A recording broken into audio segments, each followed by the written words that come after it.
سلام. امروز می‌خوایم یه سفر فوق‌العاده داشته باشیم به دنیای انرژی خورشیدی.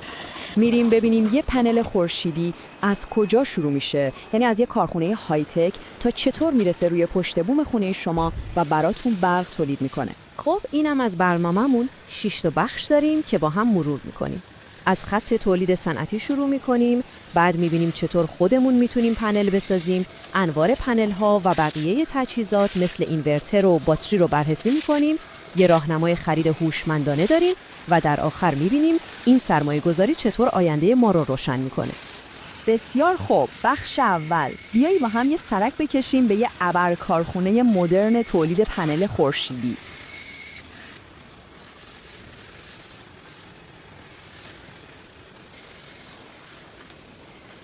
یه جای فوق‌العاده دقیق و پیشرفته که نقطه شروع زندگی میلیون‌ها پنل خورشیدیه.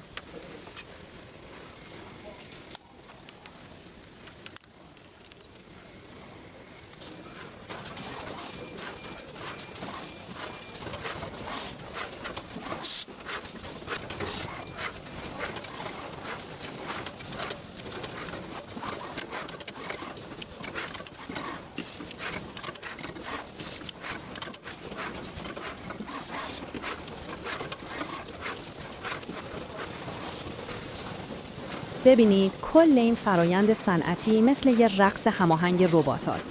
همه چی از برش لیزری سلول ها شروع میشه.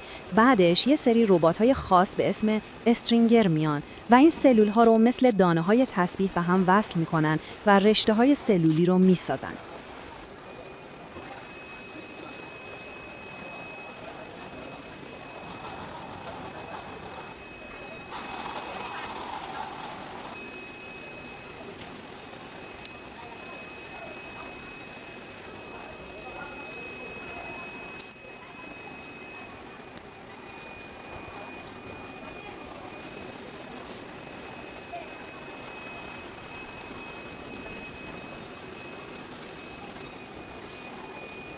و اما یکی از جالب‌ترین قسمت‌ها، تست EL.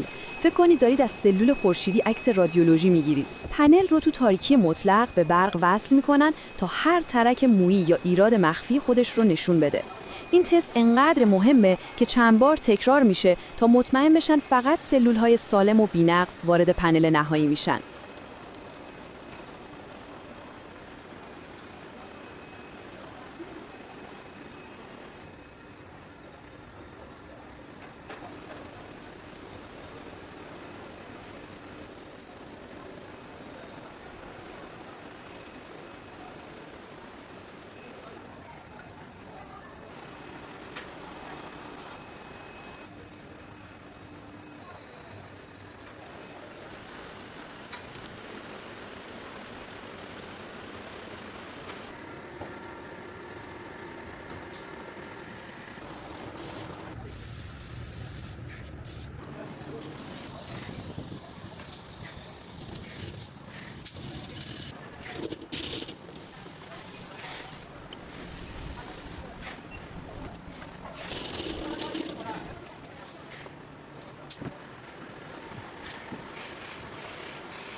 خب اون از تولید انبوه و صنعتی. حالا فرض کنید میخوایم خودمون دست به کار بشیم بدون ربات و خط تولید پیشرفته. بیاید یه جورایی پنل رو کالبد شکافی کنیم و ببینیم چطوری میشه قدم به قدم یه پنل رو با دست ساخت. برای اینکه پنل خودتون رو بسازید، خب معلومه اولین چیزی که لازم دارید خود سلول‌های خورشیدیه. اینا رو میتونید آنلاین تهیه کنید. بعدش به یه صفحه پشتی نیاز دارید که نارسانا باشه، مثلا چوب یا پلاستیک. یه سری سیم‌های مخصوص به اسم تیپینگ و باس وایر و البته وسایل لحیمکاری مثل هویه و قلم فلاکس هم لازمه. فرایند مونتاژش یه کار دقیق و ظریفه. شما باید سلول‌ها رو مثل یه زنجیر به هم وصل کنید. چطوری؟ با لحیم کردن یه سیم نازک از پشت یه سلول به روی سلول بعدی. اینجوری یه مدار سری درست میشه که ولتاژ رو بالا میبره. خیلی مهمه که این کار تمیز انجام بشه، چون یه اتصال بد میتونه کل زحمتاتون رو به باد بده. اینجا یه نکته کلیدی وجود داره. فلاکس. این قلم فلاکس یه جورایی جادو میکنه. قبل از لحیمکاری روی محل اتصال میکشیدش. کارش چیه؟ سطح رو تمیز میکنه و نمیذاره موقع داغ شدن فلز اکسید بشه. بدون فلاکس لحیم درست نمیچسبه و اتصال ضعیف میشه، یعنی کلی از برق تولیدی رو از دست میدید. خب حالا که فهمیدیم یه پنل چطوری به دنیا میاد، چه تو کارخونه چه تو کارگاه خودمون، وقتشه ببینیم چه مدل‌هایی توی بازار وجود داره و کدومش به درد ما میخوره. اصولاً 2 تا انتخاب اصلی دارید: مونوکریستال و پلیکریستال. پنل‌های مونو همون مشکی رنگ‌ها از سیلیکون خالص‌تر ساخته شدن. بازدهی بالاتری دارن و توی فضای کمتر برق بیشتری تولید می‌کنن. برای همین گرون‌ترن. در مقابل پنل‌های پلی که آبی رنگ و خالخالی هستن، یکم بازدهی پایین‌تری دارن ولی قیمتشون مناسب‌تره. اگه جای کافی دارید، پلی میتونه انتخاب اقتصادی خوبی باشه. البته یه نوع سومم هست به اسم فیلم نازک یا thin film. اینا خیلی باحالن چون انعطاف پذیرن و ارزون، ولی خب بازدهیشون کمه و عمرشون هم کوتاهه. برای همین بیشتر به درد کاربردهای خاص مثل شارژ کردن گجت‌ها یا پروژه‌های صنعتی میخورن تا اینکه بخوان برق یه خونه رو تامین کنن. خب فکر نکنید کار با خریدن پنل تموم میشه. پنل به تنهایی فقط برق دیسی تولید میکنه. برای اینکه بتونید از این برق برای یخچال و تلویزیونتون استفاده کنید، به یه تیم کامل نیاز دارید. بیایید با بقیه اعضای این تیم خورشیدی آشنا بشیم. مهمترین عضو تیم اینورتره. این دستگاه مغز متفکر سیستمه.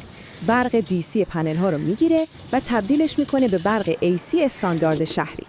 بعد اگه بخواید شبها یا روزای ابری هم برق داشته باشید، به باتری نیاز دارید تا انرژی رو ذخیره کنه. و برای اینکه باتریتون خراب نشه، یه قطعه به اسم شارژ کنترلر هم لازمه که مثل یه نگهبان مراقب شارژ باتری باشه. بسیار خوب، حالا قطعات اصلی رو میشناسیم، ولی وقتی میرید تو بازار با 10 مدل پنل و اینورتر و باتری روبرو میشید. سوال اینه که چطوری باید یه خرید هوشمندانه انجام بدیم؟ این جدول یه دید کلی از برندهای مطرح بازار بهتون میده. مثلا برندهای آلمانی مثل ایه سولار معمولاً به کیفیت بالا و تکنولوژی پیشرفته معروفن. از اون طرف برندهای چینی مثل جینکو، جی ای یا لانگی تونستن تعادل خیلی خوبی بین کیفیت، عملکرد و قیمت ایجاد کنن و سهم بزرگی از بازار رو در اختیار دارن. موقع خرید 3 تا فاکتور فنی رو حتماً چک کنید. شماره 1 بازدهی یا افیشنسی. دنبال پنل هایی باشید که بازدهیشون بالای 18%. شماره 2 ضریب دمایی. این خیلی مهمه. بهتون میگه پنل تو گرما چقدر افت توان داره. هرچی این عدد منفی کوچیک‌تر باشه بهتره. و شماره 3 گارانتی عملکرد. یه پنل خوب باید حداقل 25 سال گارانتی عملکرد داشته باشه. بذارید این ضریب دمایی رو ساده تر بگم. فرض کنید نوشته منفی 0.35%. این یعنی به ازای هر 1 درجه که دمای پنل از 25 درجه بالاتر بره، توانش 0.35% کم میشه. پس هرچی این عدد به 0 نزدیکتر باشه، یعنی پنل شما تو گرمای تابستون عملکرد بهتری داره. به جز اون 3 تا عدد اصلی، دنبال این ویژگی‌های پیشرفته هم باشید. مثلا مقاومت در برابر PID که جلوی یه نوع افت توان در دراز مدت رو میگیره، یا عملکرد خوب در نور کم که یعنی پنلتون تو روزای ابری هم برق خوبی تولید میکنه. گواهینامه‌های بین‌المللی مثل IEC هم که نشونه کیفیت و تست‌های سخته. و اگه بودجه‌تون اجازه میده، پنل‌های بایفیشیال یا 2 طرفه هم هستن که از نوری که به پشتشون میتابه هم برق تولید میکنن و بازدهی رو بالاتر میبرن. خب تا اینجا کلی اطلاعات فنی گفتیم، ولی آخرش چی؟ این همه داستان برای شما چه فایده‌ای داره؟ بیایید ببینیم سرمایه‌گذاری روی خورشید در دنیای واقعی چه شکلیه. ببینید مزایاش واضحه. انرژی رایگان از خورشید، خداحافظی با قبض برق، کمک به محیط زیست و یه سیستمی که 20 تا 30 سال براتون کار میکنه. اما خب معایبی هم داره. بزرگترینش هزینه اولیه بالاست. بعدم اینکه به نور خورشید وابسته است و خب برای نصبش هم به فضای کافی نیاز دارید. نکته اصلی اینه که باید بهش به چشم یه سرمایه‌گذاری بلند مدت نگاه کنید که در نهایت خودش هزینه‌هاش رو برمیگردونه. در نهایت رفتن به سمت انرژی خورشیدی فقط یه انتخاب اقتصادی نیست، یه جورایی انتخاب استقلال و نگاه به آینده است. شما دارید روی برق پاک، رایگان و تقریباً بدون دردسر برای دهه‌های آینده سرمایه گذاری می‌کنید. ما با هم از خط تولید کارخونه شروع کردیم و رسیدیم به نکات ریز فنی برای خرید. حالا شما تمام اطلاعات لازم رو دارید. سوال اصلی اینه: آیا آماده اید که نیروگاه برق شخصی خودتون رو بسازید و کنترل انرژیتون رو به دست بگیرید؟ ممنون که تا اینجا با ما همراه بودید.